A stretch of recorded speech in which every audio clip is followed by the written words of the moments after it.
Welcome to this short lecture.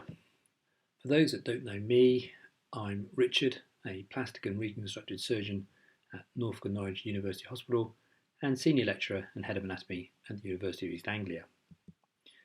Charlie James is our talented artistic lecturer and he's helped out with the slide artwork. We're going to go through the dermatomes and myotomes today. There are slides with audio and video, and our intention is you will stop the show intermittently to review the information and look up anything in references or on the internet. Firstly, take a moment to see if you can think what these terms may relate to and see if you can work out definitions for them.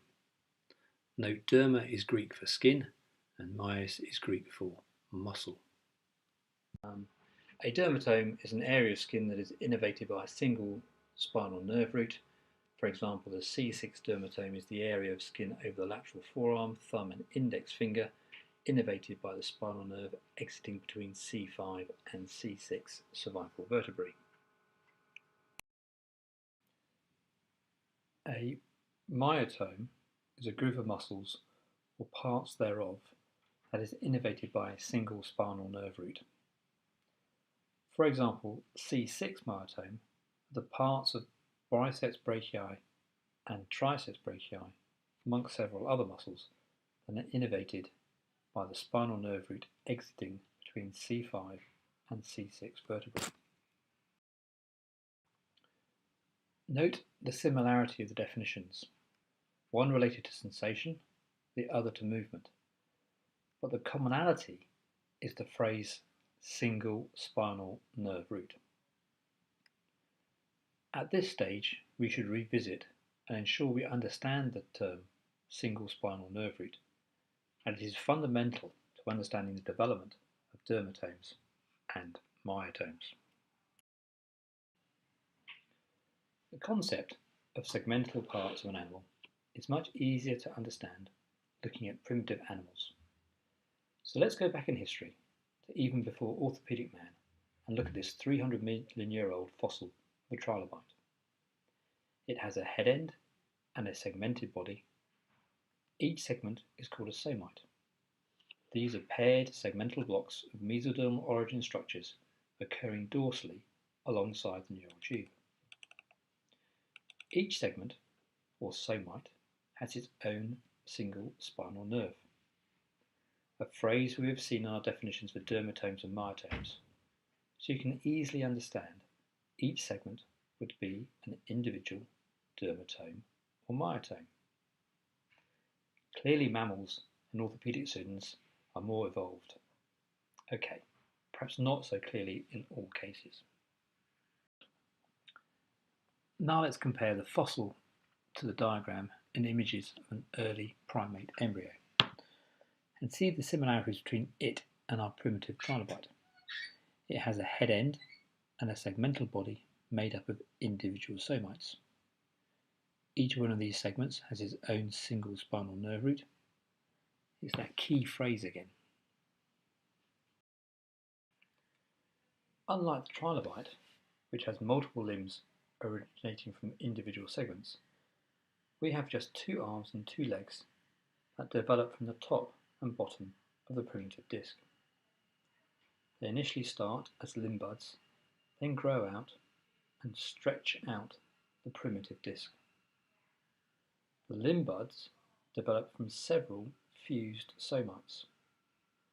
The upper limb from C5 to T1 and the lower limb from L1 to S2. You can see in the lower diagram the pattern of the individual somites as they've been stretched out along the developed limb. Each stretched somite is still innervated by a single spinal nerve root. I sound like a broken record with that phrase yet again. Here, Charlie has shown the development of the upper limb in detail, developing from C5 to T1. So we understand how the limbs develop. Now let's look at the dermatomes. Remember the definition, so these are just the skin component of the somite. As the skin is wrapped around the developing limb bud, it is stretched fairly uniformly as the limb develops and elongates. So these individual somites are stretched fairly uniformly too. Imagine you're putting your arm into a stretchy tank top jumper with horizontal stripes that Grandma's knitted you for Christmas. However, she's forgotten to leave the holes for your arms. As you try and push your arm through the non-existent hole, you stretch the jumper out so the stripes are stretched along the length of your arm and hand. This gives us the pattern of the dermatomes. There is a degree of crossover and dual innervation of areas at the junctions between the dermatomes. Let's now look at the dermatomes of the upper limb. The uniformity of the upper limb dermatomes are easily seen and understood if viewed in the anatomical position and Leonardo da Vinci's Vitruvian Man.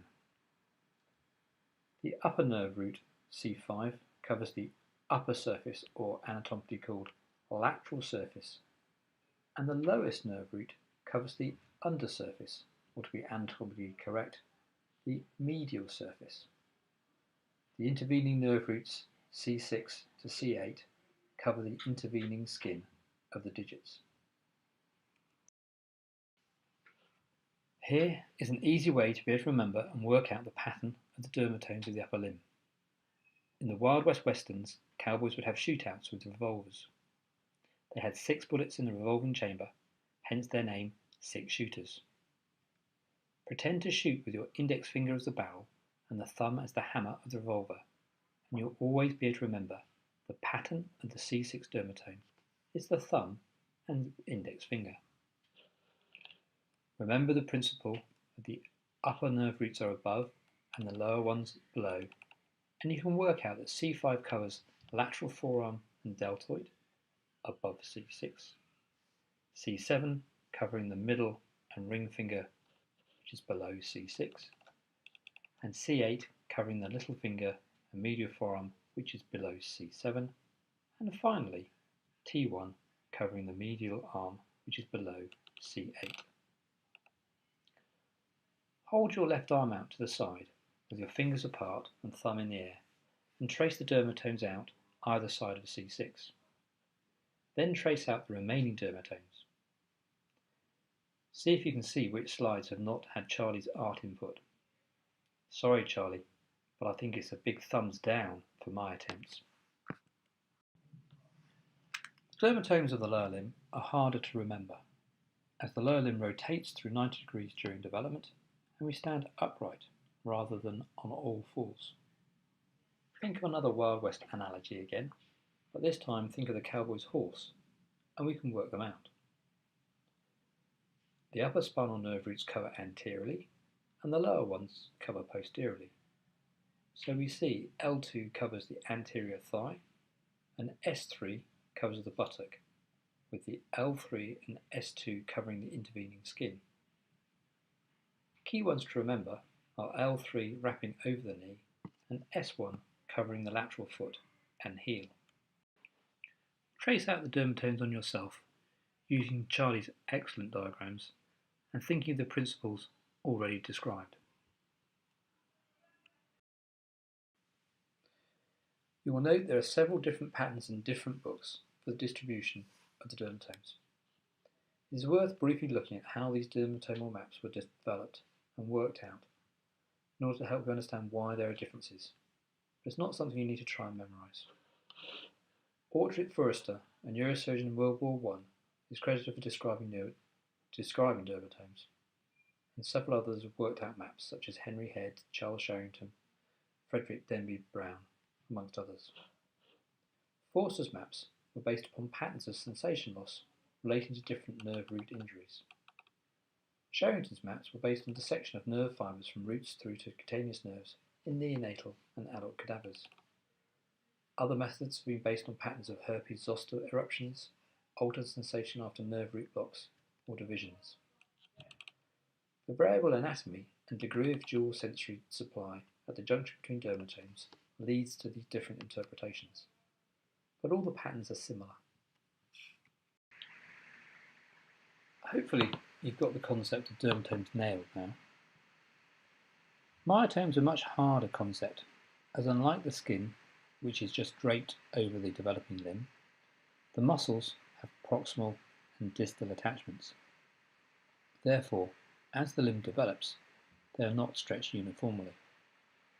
Sartorius, for example, has its proximal attachment on the anterior superior iliac spine and distal attachment on the proximal medial tibia, and is involved in hip flexion and knee flexion. Not only can one muscle have more than one action can also involve more than one muscle.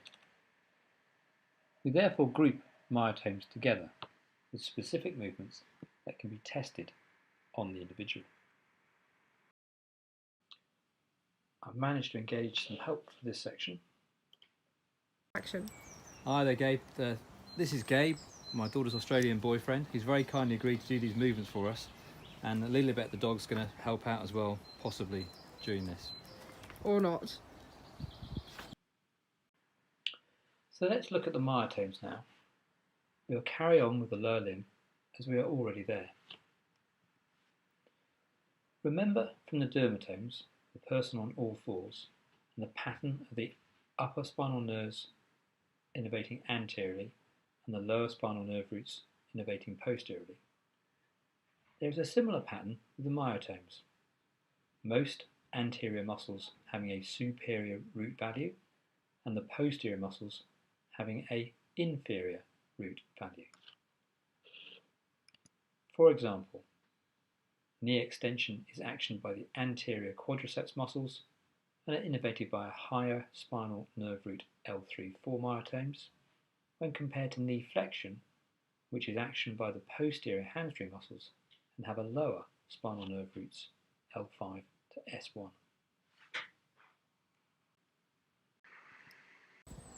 So first of all we have hip flexion, followed by hip extension. Stop. Here we have hip adduction and hip abduction. Okay. Here we have lateral rotation and medial rotation.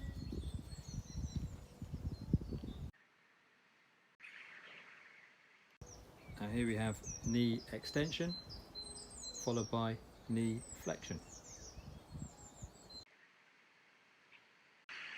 Good. So down to the foot we have ankle extension and ankle flexion. Good. Ankle inversion and ankle eversion. As a general principle, the myotomes are distributed from proximal to distal along the upper limb. For example, the proximal upper limb movement of shoulder flexion is most superior spinal nerve root, the brachial plexus C5, and the lower spinal nerve root, the brachial plexus T1, controls the intrinsic muscles of the hand as its myotome.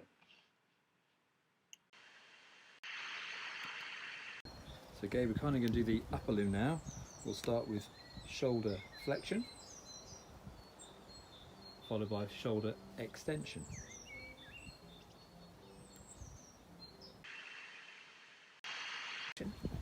So here we have shoulder abduction, followed by shoulder adduction.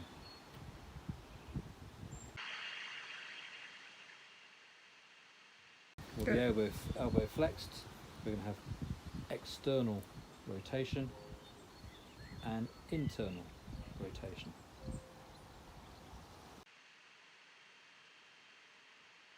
So going to the elbow, we're going to have elbow flexion and elbow extension.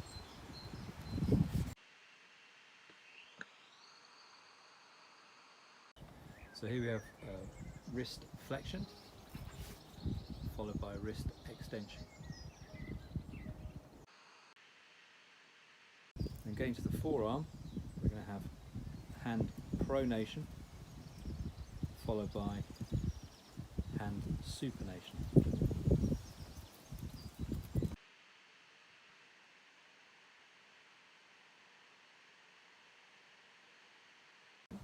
have the intrinsic muscles of the hand.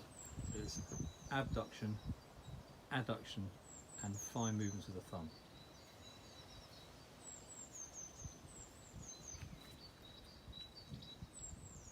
And thanks a lot for your help, Lilibet.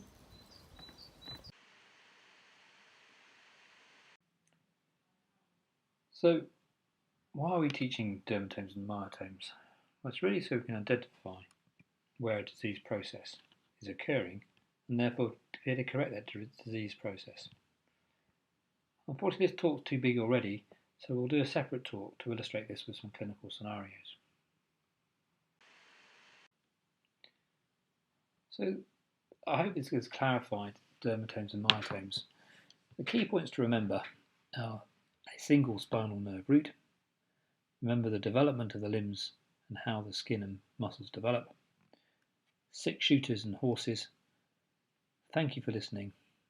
Keep safe.